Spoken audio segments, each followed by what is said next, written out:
someone was going to say just before he said it? Or have you ever walked into a strange room and had the sensation that you'd been there before? Well, if you have, you've taken a small step beyond. Now watch a giant step.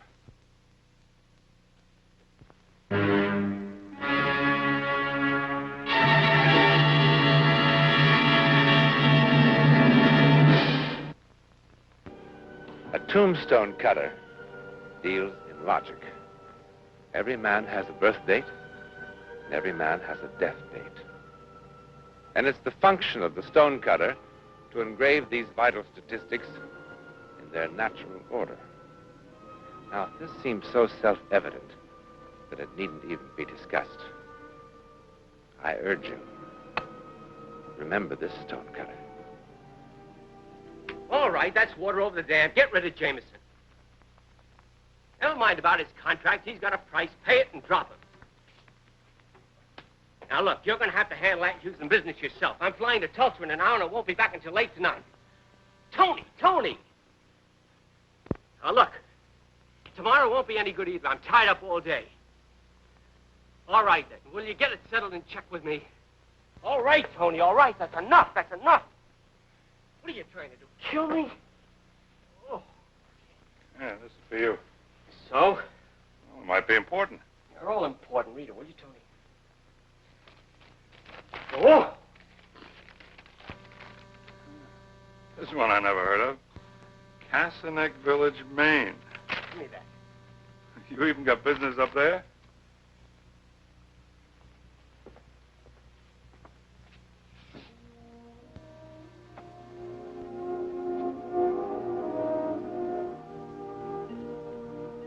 Bad news? My father, he says he's dying. It's a shame. How long has he been sick? How would I know? When do I ever hear from him except once every 6 months he sends a card wanting to know when I'm coming back for a visit. When do I ever get time to visit anybody? He lives there, I live here. I send him checks, he sends them back. Now this. I'm dying, come tomorrow. Maine's a long way. You gonna fly? Done.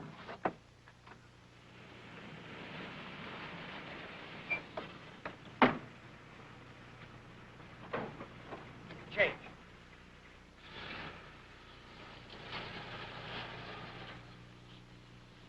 Dan, come over here, boy.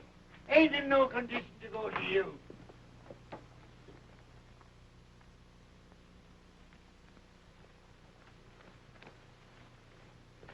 Well, how are you, boy?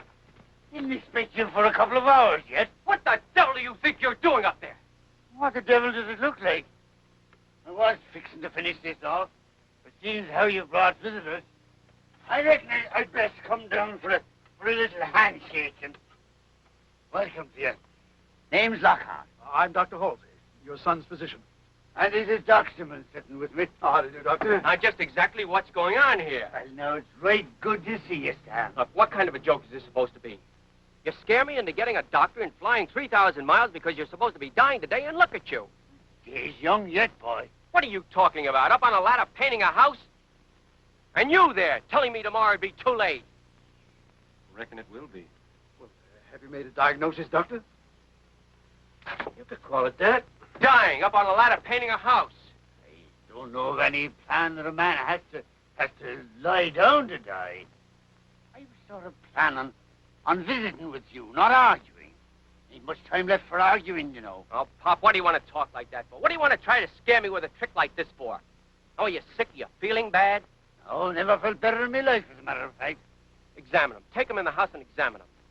And if I find that this is just an idea of yours to try to get me here... No call for so much shouting, boy. Don't remember how you used to be so much of a shouter. You used to be more quiet like. Look, I didn't come here to discuss... Give him a thorough physical. Do I have permission to examine your patient, Doctor? Go ahead. Make you feel better than if I just tell you what I found. Mr. Lockhart? Sure. We'll get the other side of this finished today. Even with time off, I reckon. Now, suppose you tell me what this is all about. I want to know everything. I never lied to a patient or his folks yet, Stan. It's right good you got here for his last day.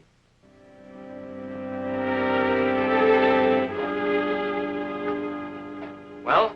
Well, his heart's about as good as yours or mine. Blood pressure's probably lower than yours is at the moment. His muscle tone is extraordinary for a man of his years. Reflexes normal, kidneys... In other words, liver, there's nothing sound. wrong with him. Well, doctor, have I overlooked something that you found? Nothing there. All right, I've had enough. I suppose you tell me what makes you or him think that he's going to die today. No. Don't tell him, Doc. Show him. Maybe I ain't seen this son of mine for under 15 years, but I'll wager he ain't changed that much. Talking about something never proved nothing to Stan. He's got to be shown. Show me what, Pop? What are you talking about? Doc will show you, and then you'll know. Then maybe we can quit this arguing and have that little visit together. Go on, Doc. Take it there. There ain't much time left. But I've never seen anything as ridiculous in my life. Pop, come back. Will you come back here? Wait a minute. Like you said, there's no use arguing. We'll take a little walk, and I'll show you the reason he's going to die today.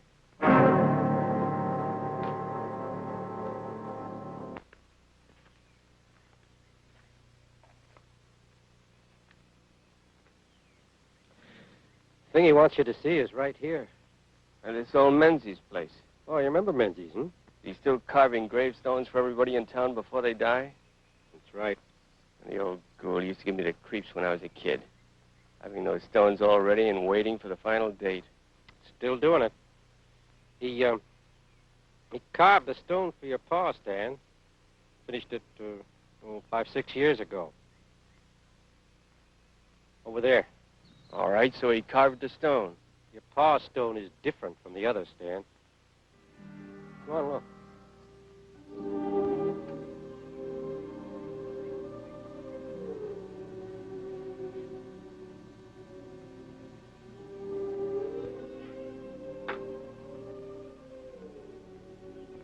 Like I said, your pa's stone is different from the others. 5 years ago, when it was carved, Menzies put in 2 dates. Birth and death. Born July 10th, 1883, and died September 7th, 1957. Businessman like you must keep dates in his mind pretty good. Today is September 7, 1957. All right, Doc. The joke over now? Now, listen, Stan. Never mind. I know what you're going to say. I remember some years ago, Menzies put a death date on a man's stone before he died, and the old geezer died on that day. And everybody talked about it for a whole year. But that was a coincidence, and you know it. A year or two after you left here, Menzies did it again. A woman. Oh, she'd been ailing for a spell. But she died on the day Menzies carved on her stone. So he traded one lucky guess to give some old poor sick soul a push on the way out. Now, what's the matter with you, Doc? You're a medical man, a scientist. You know about suggestion, psychosomatic suggestion. 2 years ago, it happened a third time. A baby. Menzies carved the stone the day it was born. Birth and death date. For about a year later. Father got so mad he come up here with a sledgehammer and busted the stone into 100 pieces. Menzies said that wouldn't make no difference. And it didn't either. And you wonder why I never came back here for a visit. The whole town, even you, living 100 years back in stupidity and superstition. Letting an old crank lead you by the nose, even though the place he's leading you to is your own grave.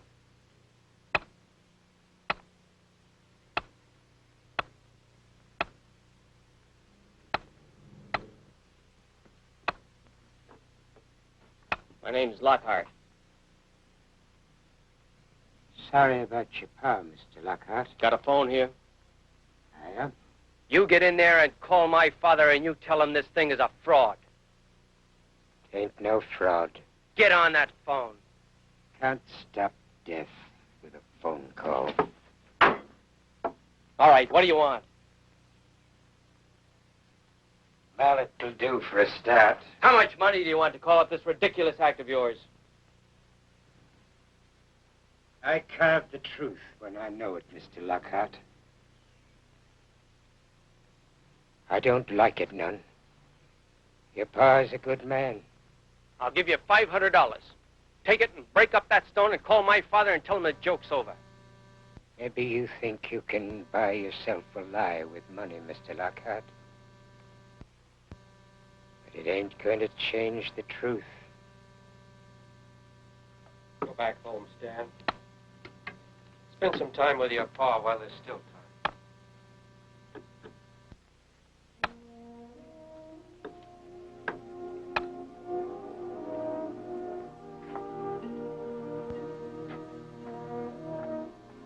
Lockhart. My father in there? Yeah, he came in about 10 minutes ago. No, wait.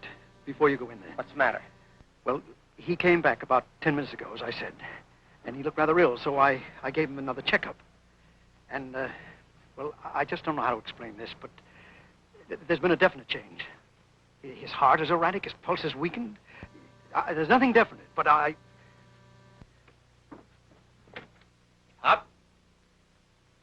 Just resting a mite. Doc, take you over to Menzies to see the stone, eh?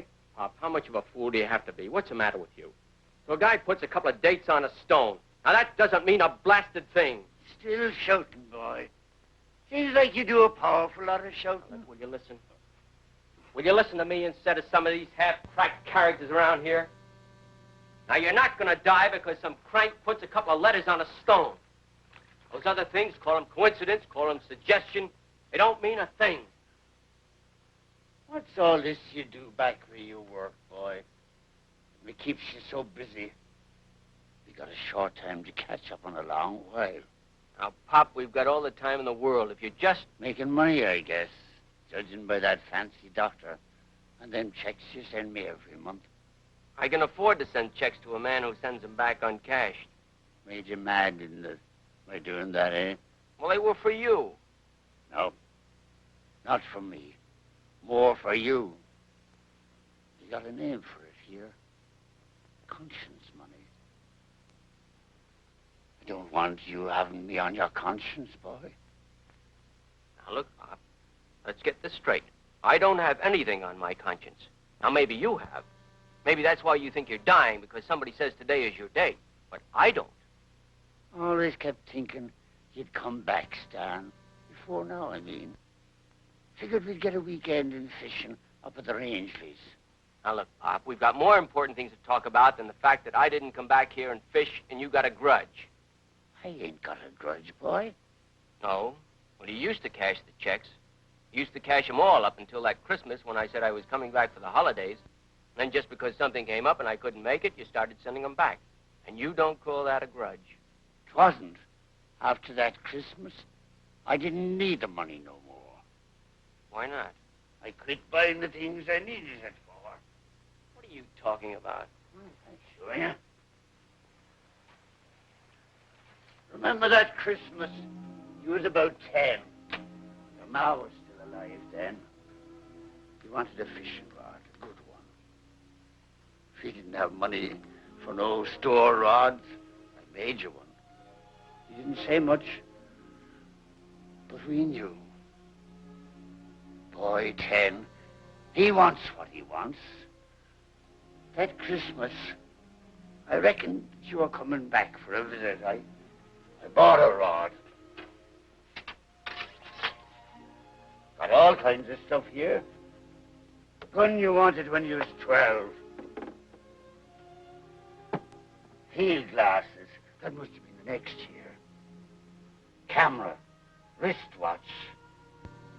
It isn't easy for a man to forget the things his kid wants that he can't get him.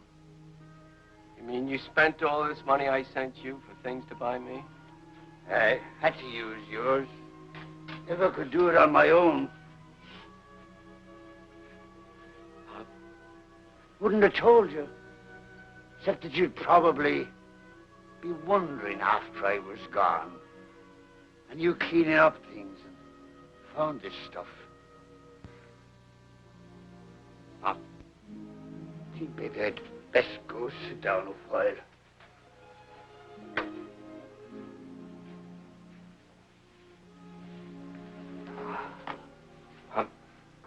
Yeah, boy? Is it September too late to go fishing in the Rangeley's? Yeah, September's too late. Then we'll do it this spring. Or maybe you can come west with me. Or if you can't do that, then I can come up here weekends and we'll go in the spring. I mean it, Pop. I know you do, boy. Remember that horse we had, Pop? Remember how you told me to water him every morning and every night and how I forgot? And one day how he died? Yeah. Didn't catch up for you till he'd gone 3 miles down the road, running away. That horse cost $25. All the money in the world, then. Dead. And you didn't say a word. Except, hot out today, son. Let's go back. Seems like I'm always in the same rut. Always wanting to get you to go home. I'm home now, Pop. I'm home. I wanted to come home before, but every time I said I was busy, it was just because Because you were running away from home again. Isn't that what the Lockhart kid always did when things went wrong? One thing about you, boy. Maybe you're wrong, but you always tell the truth after. About why you ran. Later, I want to show you something. Oh! Pop! Pop! Halsey! I was just talking to him and...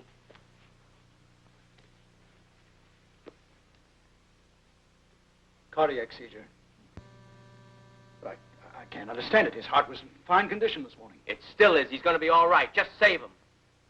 I'll do what I can, Mr. Lockhart, but he's dying. That should ease the pain. I've given him some morphine and a stimulant.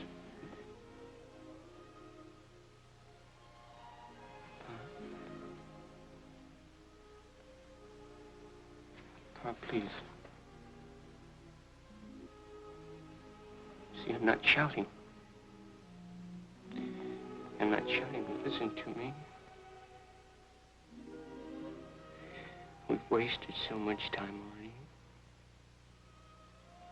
There's so many things for us to do together. Pop. Please.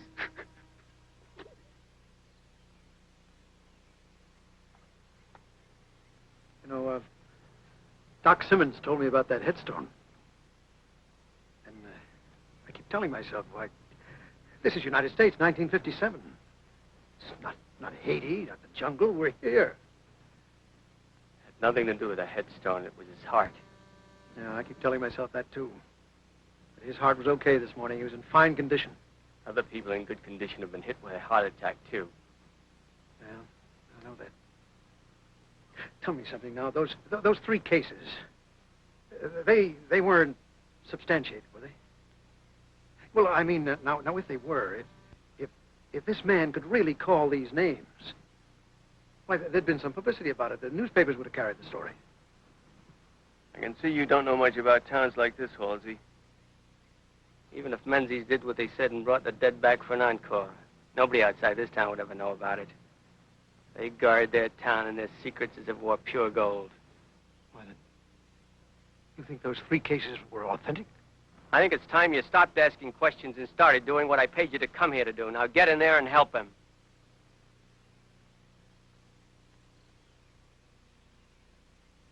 $500, $1,000, $2,000. Makes no difference what kind of money you talk about. Can't take it. Not right. You're a fine one to talk about what's right. You think it's right to kill a man? No blood on my hands, mister. What difference does it make you how you kill him? Your ideas or your hands? It's still murder. Look, please listen to me. What do you want? Well, if it's not money, what do you want? What I mostly want is not to be able to do this. I don't like it none. Your pa's a good man. I don't like doing what I do. Then why do you do it?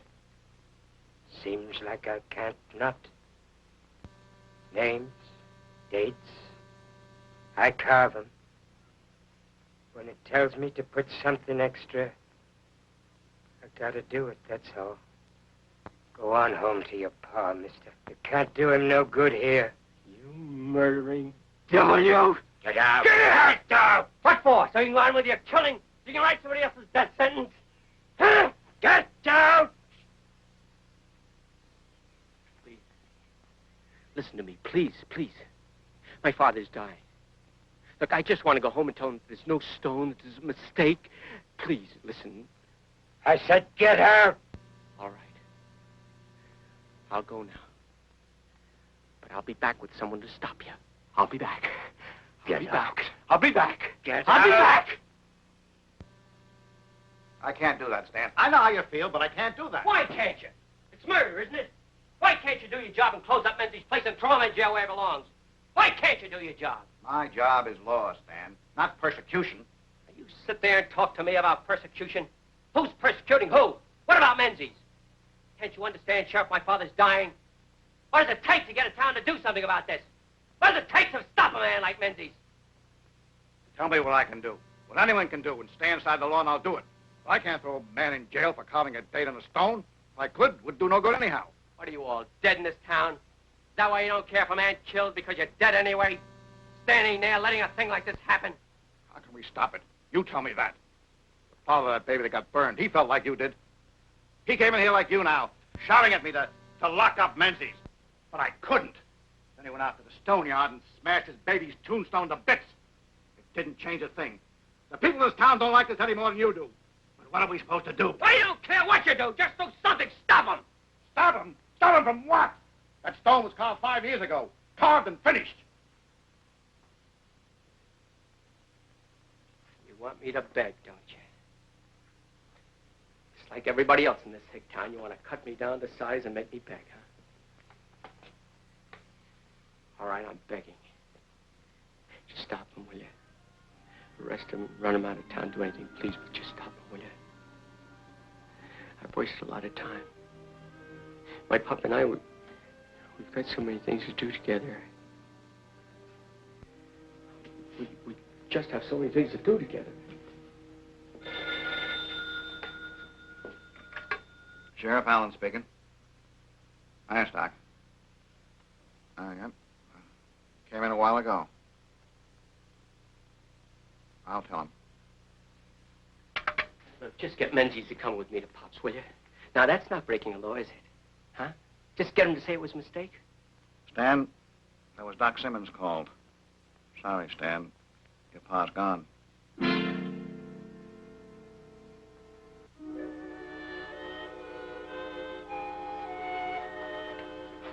Stan, you want I should come home with you? My car's right outside. Stan, let me come with you.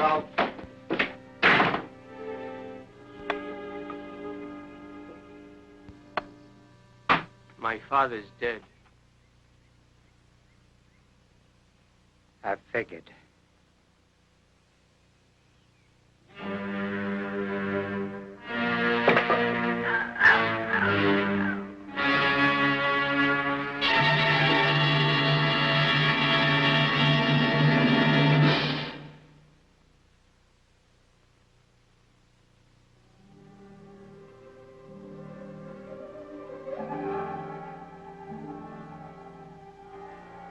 Stanley Lockhart, beloved son of Simon Lockhart, born September 18th, 1921, died December 14th, 1958.